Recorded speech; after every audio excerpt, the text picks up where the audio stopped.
Well, yes. So, okay. I know as a medium, working over the last couple of years, I've come across a few situations where someone might come to me and sort of say, you know, they're experiencing life in a different way, shape or form, in the sense of they felt something that's happened to them, or felt a presence in a room or a situation. So as a psychic medium, I can see spirit, and I've had individuals that have sat in front of me and I might have had an overlay physically. I've seen an overlay of, say, somebody who their energy is on the person that's sitting next to me. So it might be a lady. I've actually had this where a lady came to have a reading with me, but her partner's energy was where he was focusing on her having this reading. It's almost like his energy stream, he was there, so I could actually see the energy of the living person, her partner. He was concerned that she was having a reading, what may come up in the reading with me, the session, and I could actually physically see the overlay of his face. So I had that energetically, and he was alive, she was alive. So that's the energy of this individual, and it's very much that energy frequency. It's very much like where you think of a friend, and that friend might call you. You know, I've had readings with clients and I've had to say, please switch your phone off, because, you know, you might have someone call you. No, I've had that where people said, no, nobody will call me. They never did. And when I'm talking to a lady, I'm talking to her about her sister. She's in Australia and I'm sitting with her and she's in the UK. Her sister then calls her. So that's that energy frequency, and you can pick up, and we all have that when we're thinking of somebody, and then they suddenly call you. I had that with clients where they've popped into my mind, and the next minute I know they've just booked a session. So energetically, you can pick that up.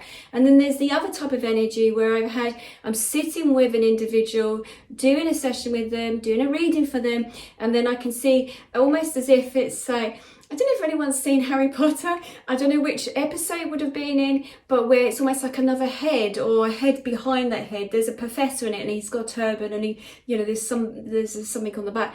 Where I've actually been aware of something demonic, sort of another energy coming in that sort of attached themselves to them, and that's happened.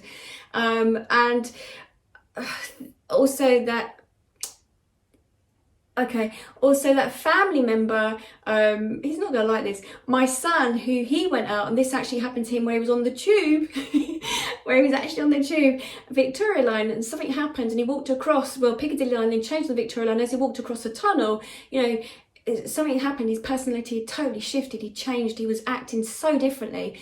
There's a long story to this, but when he came home, that he was not acting how he normally acts. He was swearing. He was quite aggressive, and he'd actually picked up there was this other energy that attached to him. Now, the energy that attached to him was like a lost soul, where this lost soul had actually committed suicide. I was being shown this.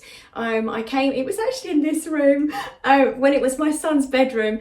One minute my son was himself and he was calling out to me, mum, you know, mum, help me, I don't feel right. And the next minute I know the individual that had consumed him or overshadowed him was swearing at me, and I could feel the abuse. And when I spoke to the individual spirit, they showed me the images, and what I saw was that this individual had committed suicide. He worked in the city. It was around the yuppie sort of stage. I think it was 70s or 80s or something like that. He worked in the city and he'd committed suicide, and he never quite knew or understood that how to pass over to the other side, how to quietly leave, and he was resistant to leaving. So I felt that he'd been around for some time. So every individual young guy around about the same age as when he had that job, he was picking up, tuning into their energy, and then he sort of attached himself for a while, and then he had a physical experience, so he could go to the club. He came back alive going to the club again, but the human, my son, felt out of it. It was totally different. Everybody around him said he felt very different, and he came across different personality. Now, my son had obviously had a few shots before he went out, but nothing that would have made him do certain things. And anyway, my son said he felt very depressed when it was happening to him. What I did is I called in the light of loved ones on the other side, and they came to collect him. And it was his mum who'd passed over and his grandma had passed over, and because they loved him, they were able to bring him closer to connect with him, to bond with his heart. So they took him forward to the other side, and then that's when he sort of faded away, and I could feel him moving out of the room. And that's what happened. With me, I stayed in a hotel in Brighton in June, and I was in bed. I was sleeping, shall I say, and the next minute I know I had a funny old dream, and I felt there was a different experience that was happening, shall we say. And I was like, this is very strange.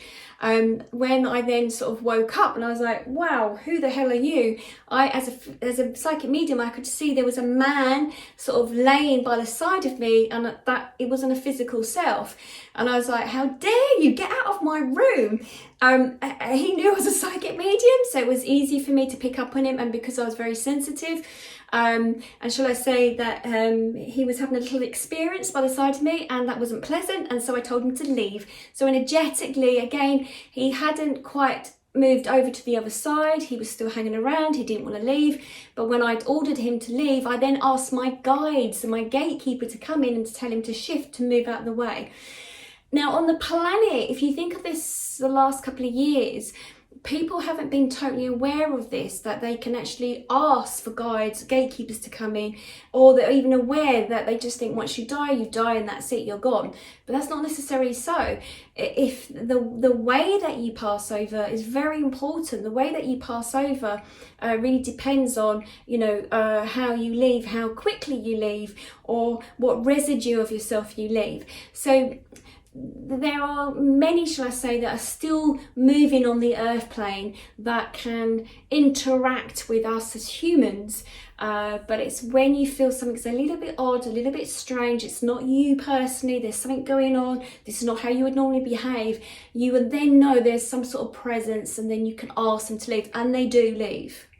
We're going to get those who will be a bit cheeky, those who feel that they haven't, those who weren't ready to leave. So when there's an abrupt ending, a murder, a shock of some sort, they may be totally unaware that they're physically dead and that it's time for them to pass over. So they might need that reassurance or guiding over from the other side. So, normally I sort of ask for assistance to come forward just to guide them over to the other side. So yeah, it's not always pleasant, is it, if you have that experience with spirit? No. Well done, you've moved from that. Okay.